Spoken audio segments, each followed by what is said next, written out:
Hello amigos, I'm Possible Amigos. My name is Taff316 and welcome back to another reaction video and welcome to my 5th reaction to Charlie Brooker's Weekly Wipe. So this was not originally scheduled to be part of the schedule for this week, but I decided to throw it in for two reasons. One, I had originally intended for this to be part of the schedule when I made the schedule about a week ago, but I forgot.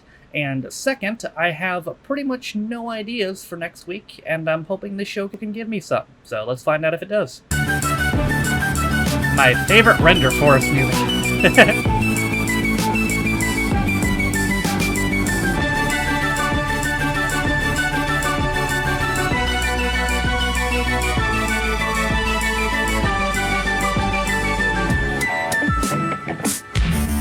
Alright, let's see what we got today. I'm Charlie Brooker and you're watching Weekly Wipe, a show about things that are happening. Things like this. Political harassment crisis. Lib Dems accused of rubbing millions up the wrong way while in office. Scotland's top cardinal steps down. Catholic Church apparently unhappy with the life of O'Brien. Already there are rumours an institution somewhere may be harbouring appropriate behaviour. No. And in astonishing scenes, having won the New Orleans half marathon, Mo Farah sails past naive reporter in the 10,000 metre cringe. Now, haven't you run before? Sorry? Haven't you run before? This isn't your first time. That's the sort of thing that's been going on, but we start He's here. like, what? So-called Blade Runner Oscar Pistorius is a world-famous athlete who overcame disability to become a Paralympian and hero to millions, starring in glossy, life-affirming commercials like this. I remember this. His girlfriend, Reva Steenkamp, was a tall, blonde socialite model and celebrity due to appear in a fluffy reality show. Now, Steenkamp has been killed and Pistorius is at the centre of some of the most sensational news coverage in years. Oscar Pistorius charged with shooting dead his girlfriend at his home. The Olympic and Paralympic star will appear in court tomorrow morning. He's still in prison, South I think. Africa and the sporting world in Did he get like shock. 25 years? Naturally, a murder case involving a supermodel and one of the biggest athletes in the world was irresistible to the media, and it made headlines around the globe. It was a crime story that interested the entertainment media too, who treated it as an interesting dash of blood in their overall showbiz stew. Well, Pistorius hired a high-profile defense team, setting the stage for a real courtroom drama. His bail hearing was postponed until Tuesday. And another case with drama stamped all over it is Kim Kardashian's divorce. As Pistorius' bail hearing began, it was clear the world's reporters could keep a close eye on him throughout, at times likening it to a sporting event. As many eyes were trained on Pistorius in the dock as upon any stadium he's ever performed in. This on a day with as much drama in court as on an Olympic track. Yeah, and more to discuss than any decathlon. This was a bail hearing without the full detail of a trial, but nonetheless, the trial had begun in a sense with all of us in the role of juror. Kelly's court is back in session. On the docket today, accused murderer and Olympic athlete Oscar Pistorius. We were treated to video game recreations of the crime scene. He ran down the corridor and shot Reva Steenkamp, who was behind a locked toilet door. And lengthy speculation over the conflicting accounts. There are indications, at least, that steroids may have played a part here. He just screams and then fires through the door. It's not plausible. Mainly, though, the news seemed to be there simply to look at the accused and to let us get a good look at him too. A wall of cameras to greet him in courtroom scene. The Paralympic athlete still struggling to control his emotions. Holy shit. And interpreting those emotions became a prime focus of the coverage. Of course. He certainly seemed tormented at times. His hands crossed, his eyes raw. Tell me, Adam, how far away were you from him in court, and what did you see? I was approximately about 5 to 10 meters, and what I could see was a very somber and upset human being, perhaps realizing that the real gravity of the situation. Yeah, Most I think we of the can all time, see those that, emotions were fairly easy to read because he was crying. And the news seemed to find it important to tell us just how much and how often he wept. Oscar Pistorius has, in the last few moments, broken down in tears. At every mention of the word murder, the Olympic and Paralympic Blade Runner Oscar Pistorius sobbed in court today. Reporters weren't allowed to film during proceedings themselves, but during recess they could use smartphone technology to show us the courtroom interior. We can actually hook up with our special correspondent, Alex Crawford. She's on her iPhone inside the courtroom. Really bringing back memories. I do remember how huge of a deal this was. Every time his girlfriend's name was mentioned, he burst into tears, sometimes sobbing quite uncontrollably, his shoulders absolutely heaving. And that wasn't the only way to keep up to date. Well, you can keep up with the latest from the courtroom. Follow our correspondent Andrew Harding on Twitter. Yes, you could find out when Pistorius wept and whether his shoulders shook as he did so in real time thanks to the reporter's informative Twitter accounts. Better times. There were also helpful explanatory updates on his family's emotional state. And the group of people that I'm showing you now are the Pistorius family, who are utterly distraught. His sister is sobbing. You're showing us a His bench. father is being comforted by the lady whose back you can see. For his family, at times, the strain seemed unbearable. They held to each other for support. His brother and sister embraced after hearing the claims. His father sat consumed by despair. When the time came for the magistrate's bail verdict, the tweeting stepped up a notch. You see, that ain't right there. Like, Sister embraced after hearing the claims. His father... Like, this is the part that's fucked up. Like, fuck Oscar Pistorius, but, like, his fucking family doesn't deserve this. Sat consumed by despair. When the time came for the magistrate's bail verdict, the tweeting stepped up a notch with second-by-second deconstruction of every sniffle and blub on the accused's face.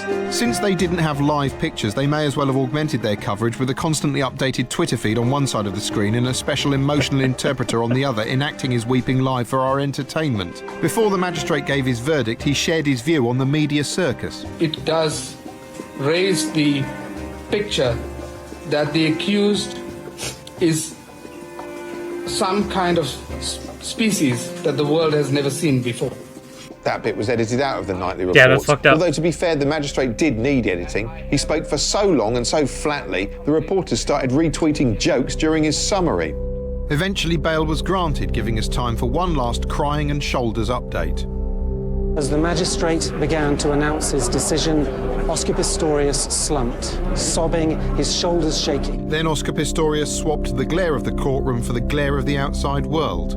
That over there is Oscar Pistorius driving to freedom. He's just got bail and is driving off down this Pretoria street. And the sightseeing safari of Were you this the exotic crocodile species hunter? continued all the way into the South African countryside. When the news doesn't have many concrete facts, it's content to let us sit and look.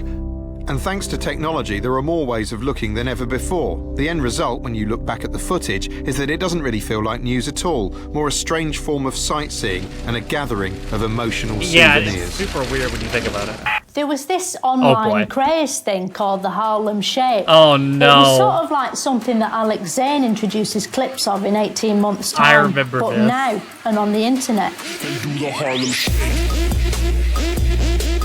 You go to YouTube and put in Harlem Shake, and you'd see like a big room. Like I should have Miami all Heat these one. people in it, and none of them were doing anything apart from like one person who was sort of dancing a bit. And then the music could go all excited, and suddenly everyone was dancing like they were crazy. It was literally that amazing. It's better than Gangnam Style, because Gangnam Style looks better, but it's harder to do. True. Like Harlem Shake, you don't have to learn anything, you just sort of go. Yeah, you just be stupid. Brilliant. Everyone's really flailing around, which is funny. And they're wearing silly things, which is funny as well. People say Stuart Lee's funny, but he's never done anything as funny as that. Damn, got him. And he never will. Once you'd seen one video, right, you had to see another. And the good thing was that everyone was uploading their own versions, right? Oh so my you got God. to see what it looks like when people in different rooms suddenly all dance. It was amazing. You'd see like a big room of people and then they'd all be dancing, which was fun. Or sometimes you'd see people all outside and they'd all be dancing, which was probably more fun. And then you'd see people in an old folks home and I'd be they'd really all be surprised dancing, they don't show the which Miami is Heat one. funny because they're old. And then you'd see another one in an old folks home and you'd be like, okay, I've sort of seen that. Sometimes you'd see like all war men with guns and stuff and you'd hear the music and you'd think, no way they're going to do the mad dance. That would be mental. But then, right, they do it anyway. They do the Harlem Shake. It shows even men who've been trained to kill and have been handed implements of death by the state still like to let their hair down. They could probably do it as a victory dance, like on the battlefield, over the bodies of people they've killed. And the music's quite loud, which would drown out the screaming. And there were loads of people doing it in offices. And at first you're like, okay, yeah, that's really funny, you know? But then after a while, you start thinking, hello. Oh, not college humor. Thinking, how exactly is this supposed to help? It's all well and good waving your arms around with a funny hat on, but at the end of the day, you've got a job to do. We all have. So pull your weight. Stop fucking dancing and get back to work, you selfish Harlem Shake bastards. God, you know what? This whole horse meat scandal has been going on for so long. Not the horse meat again. I'm actually surprised they didn't show the Miami Heat one. The professional basketball team, the Miami Heat, did it, and that was maybe the most viewed one, at least in America, at least. But so, I mean, maybe they figure people who watch this show won't know who the Miami Heat are. So fair enough. But that's funny because that's the only one I really remember. We all have. So pull your weight. Stop fucking dancing and get back to work, you selfish Harlem Shake bastards. God, you know what? This whole horse meat scandal has been going on for so long. It feels like it started back in, I don't know, 1948. Ah, shit, dude. Horse meat is rapidly becoming part of Britain's diet. 3 million people buy it every week, though less than half that number know it. Public feeling grows against a sinister trade. The country demands action against a traffic so alien to the British people. Not 1940s sad horses.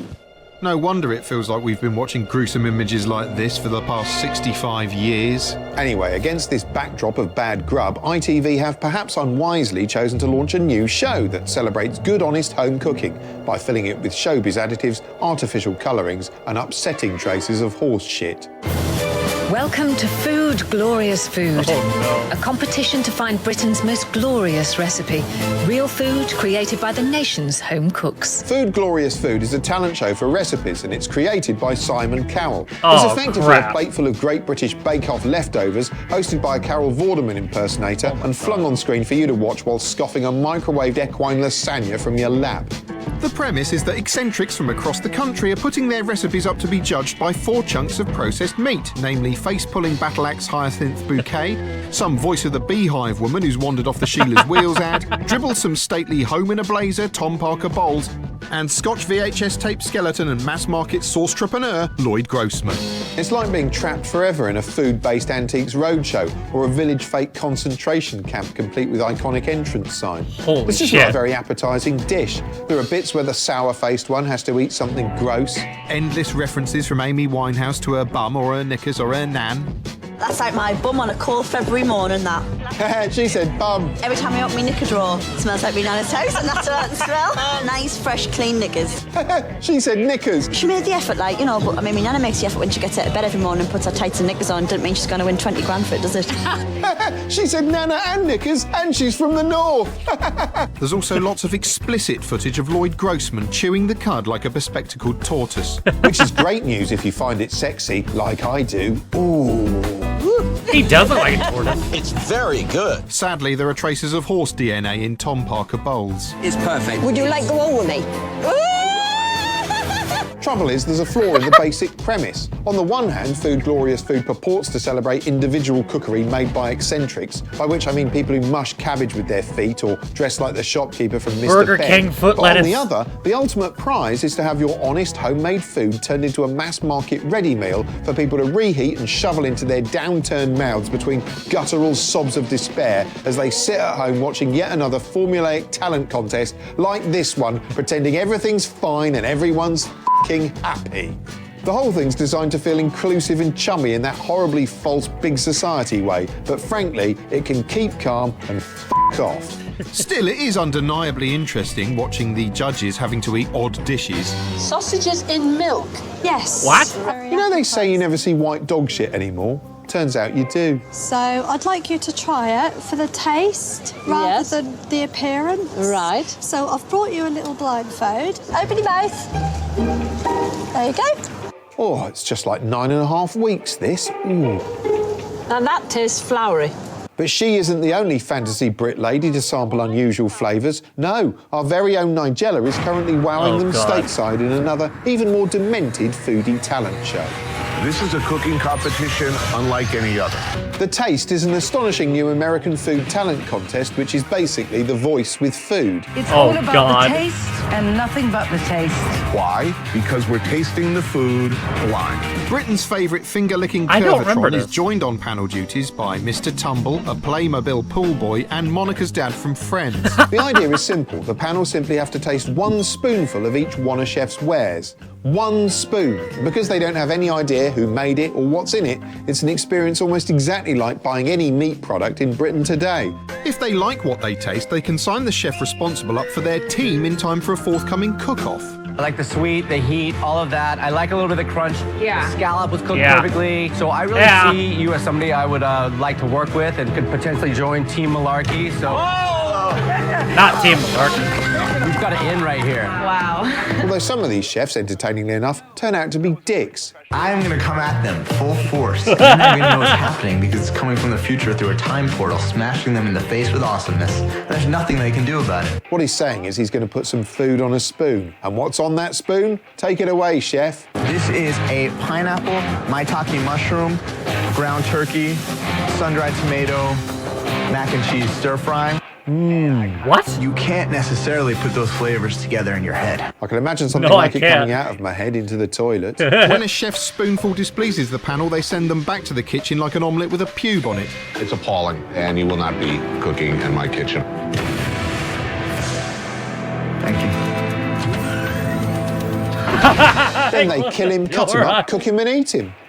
Just kidding. You know, I make food for awesomeness, not just food for tasting good. And that guy was a professional chef. Many of the aspiring cooks are amateurs hoping to break out of more mundane careers, like this guy, who's got a truly shitty job. My name is TJ Tiemann. I'm 37 years old. I work at a wastewater treatment plant, and your crap is my bread and butter. Everybody poos, and everybody's got to eat. I'll tell you what, I'd much rather work in a kitchen cooking food and dealing with what goes into the body. Bro, you don't wear a mask? Rather than the end result here, what comes out of the body.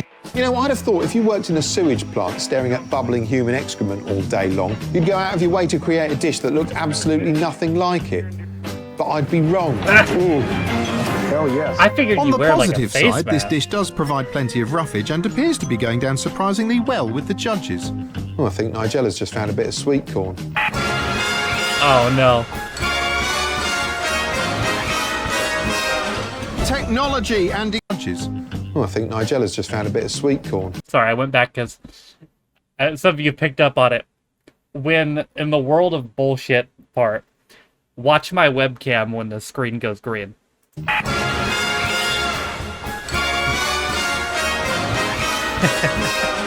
Technology and incredible yet bland scenes as Sony hold a live web launch for their forthcoming PlayStation 4 Why are they doing the Mario music? It's There wasn't PlayStation, much you bro. could tell from the launch because they didn't actually show the machine itself. Instead, a bizarre new Kevin Eldon character showed off the joypad.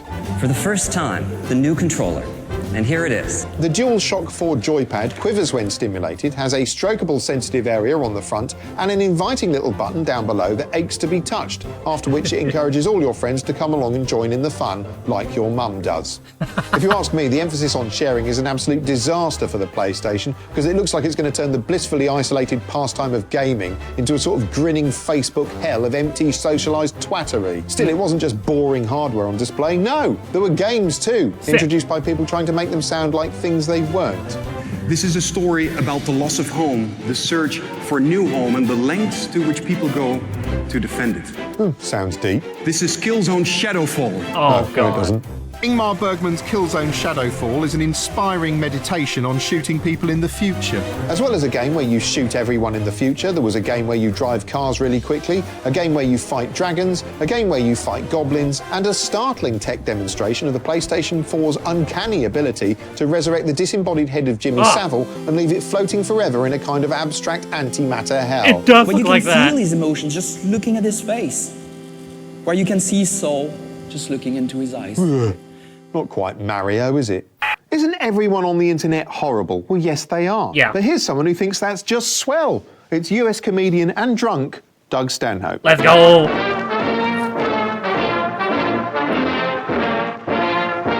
I'm Doug Stanhope, and that's why I drink. Evidently in the UK, you have some vague, ambiguous laws about mean tweeting. Where you can go to prison for being abusive on the internet. Where in the United States, being rude on the internet, that's the purpose of it. That's why you're on the internet. That's like making porn legal, but it's against the law to jerk off to it. A lot of people are against mean tweeting because it's usually at your expense. You're a big fucking man when you're sitting behind your keyboard, but you'd never say that shit to my face. Of course I wouldn't, because you would hit me. Why would I invoke violence when I can do it happily from the safety of my own home? Point being, the internet is built for tragedy and inappropriate comments. Tragedy, that's when comics come to life. Tragedy happens, comic has to spring into action. You want to be the first on stage or on the laptop to make an inappropriate joke. That's what it's there for. Dead celebrities race to the internet. I can't wait. Whitney Houston, what do you got? And then people go, that's too soon. And you go, no, they just died. It's perfectly timed. The news broke. I had the first joke on the fucking internet. How dare you question my timing? I'm a professional. Too soon? For the first time in a celebrity's ego-driven career, they finally are dead and don't have to give a shit about what you said about them on the internet. How limited is your imagination that not only do you believe in an afterlife, but you still think it has social networking? Where your dead celebrity's down there in line checking her iPhone. Well, I hope I better be trending at least. Well, that comment's a little off color. That's a little salty. Could have saved that till I was cold. It's weird that the church can say, like, you're gonna go to hell if you masturbate. But if I tweet that your father is in hell because he masturbated, do I go to prison for that? Or am I covered under some religious freedom act? I don't know. I'm not a barrister. A musical interlude now, and the grassroots celebration of artistic authenticity that is the Brits thrilled viewers nationwide from beginning to end. The coverage kicked off dynamically as Queenio Head Stadium botherers Muse, led by their apparently 2-foot-tall henchman Matt Bellamy, performed their Symphony for Youth Orchestra Kitchen Sink and Bloke Going Wah.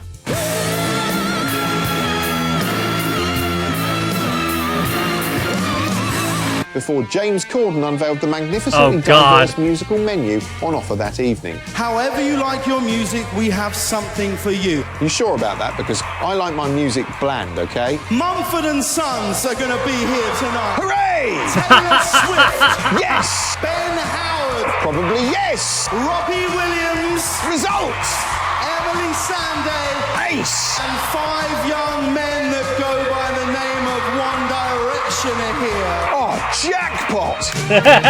Having established its credentials with anarchic awards like the Rock and Roll MasterCard Album of the Year supported by the Sun's Bizarre column, the ceremony continued to wow audiences by handing a succession of meaningless Hearst-ruined statuettes to a dwindling roll call of piss-weak musical farts, interspersed with earnest VTs in which artistes like Trust Fund Wurzel's Mumford & Sons outlined their unique creative vision. One of the most exciting things about making a second album is doubling the size of the window people get to look in at what we do.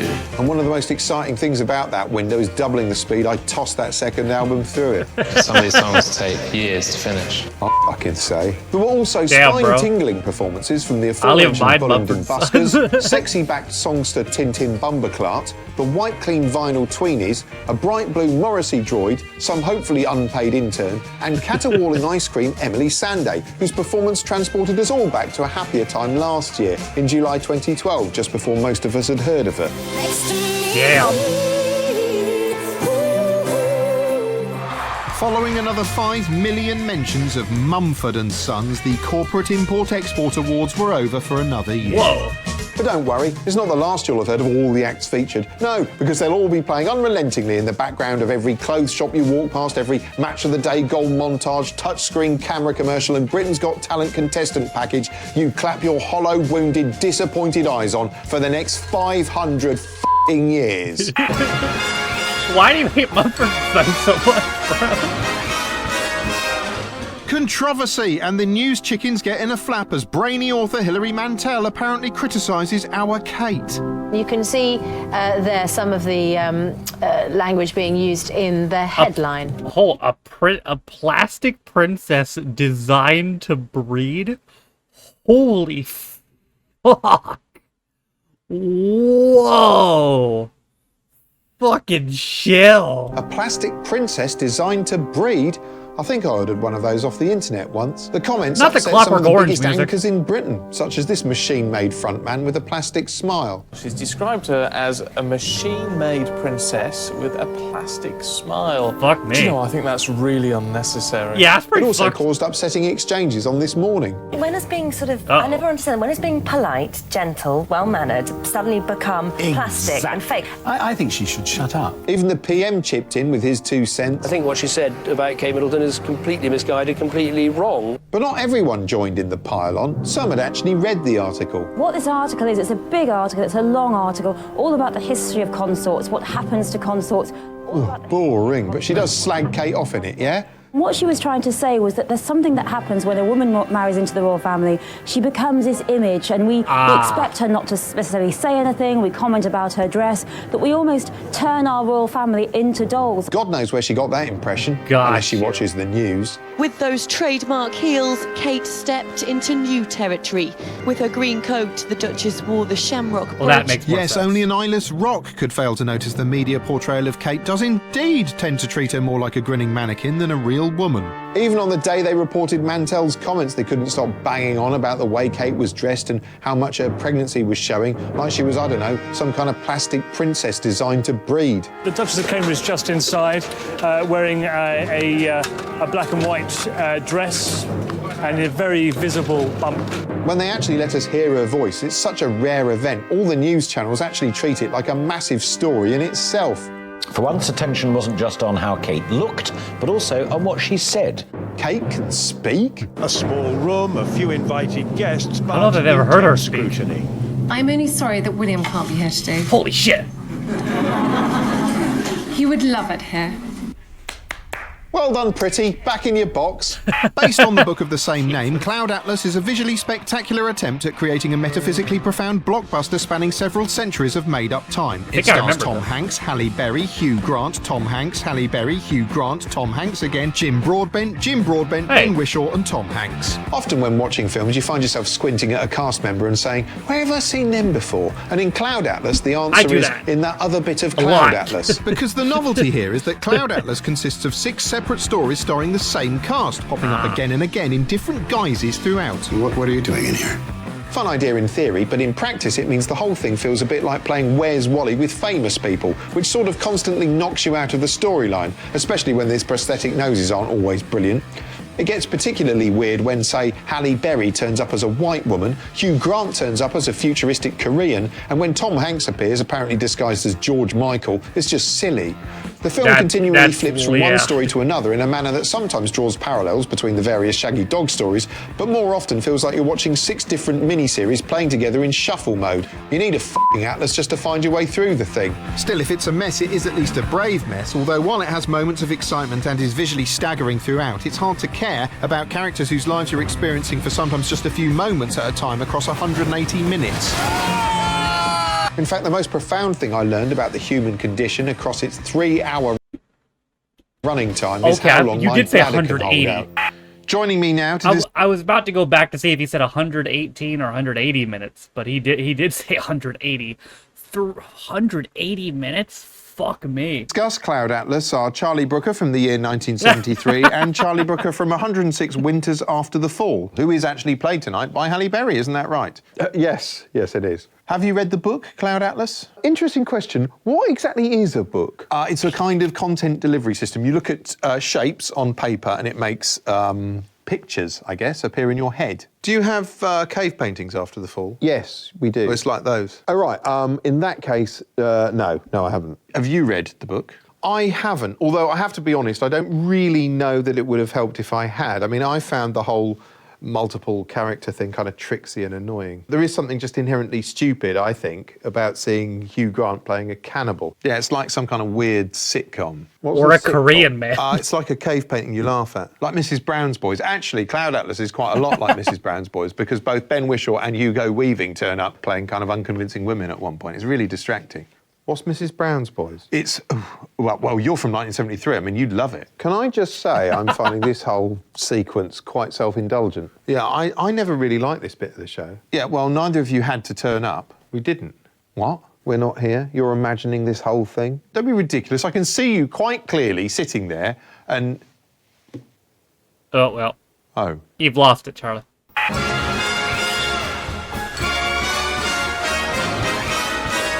Paint! And a heterosexual male dares to subvert everything with an unconventional colour choice.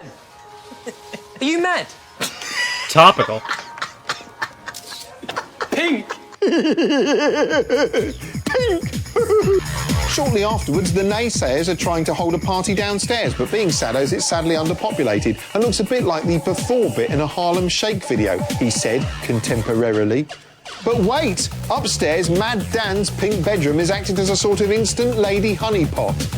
Pink! Now he has the pick of all these easily mesmerised girls. In fact, just after closing that door, he painted some pink walls white, but they couldn't show that bit. Yeah, well, that is about all we've got time for. Programme ends. Until next time, go away. Alright. I'll go away when I feel like it, though. Not because you told me to. Oh, well. That would be the insanity setting in. You know, it's not a bad idea. Maybe if you hit your head enough times, maybe it'll be on board. And, reconnect. Yep, just keep doing it. He'll be fine. The only thing I can maybe pull from that is food, glorious food. But two things on that. One, I don't know if I want to indulge in something made by Simon Cowell. And two, I cannot find it. I've been looking the past 5 minutes or so. Yeah, there does not seem to be any episodes of this on the internet. Well, I have I do have a couple people who know how to get stuff. Maybe I could put it to them, see if they can find it. But if not, yeah, it'd be funny if it was blocked, considering you can't even find episodes of it. But so maybe if I could find it. I wonder, how long did the horse meat scandal go on for?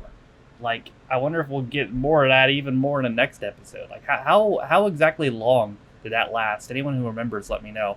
I remember the fucking Oscar Pistorius thing, though, and that was weird just because, like, I guess I forgot, like, how big of a deal it was. Until just then. But it really was a huge deal. I think he ended up getting, he got 5 years initially, and it got extended to 15. And he was denied parole just back in March. So yeah, he's there for, if he got, let's see, he was sentenced in 2016. He got a total of 15 years. So he's in for at least, what, another 7? Around there? 6 years? Yeah. Jesus Christ. And the Harlem Shake, if you've never seen the one I was talking about, the Miami Heat Harlem Shake, look that up on YouTube. That was maybe the most well-known one in America, at least. But that is it for another reaction to Charlie Brooker's Weekly Wipe. Join me back here tomorrow for my complete reaction to the 6th series of Line of Duty. The following day, we'll be doing a complete 3rd series of the Sarah Jane Adventures, and then a day after, we'll be doing the final 3 David Tennant Doctor Who specials. And what we're doing next week, don't know about it. Maybe food, glorious food, if I can find it. That is it for me today, though. Thank you guys for watching. If you liked the video, be sure to leave a like. If you didn't like it, don't. If you want to follow any of my social media links, they're all in the video description down below, as well as names on my Patreon. If you didn't know, you can be a Patreon of me for as little as $1 or £1. You get extra direction videos, as well as a new comments up a day early, sometimes more. For all that being said, though, my name is Tafford. This has been my reaction to Charlie Brooker's Weekly Wipe, my 5th reaction. I'll see you guys next time. Bye.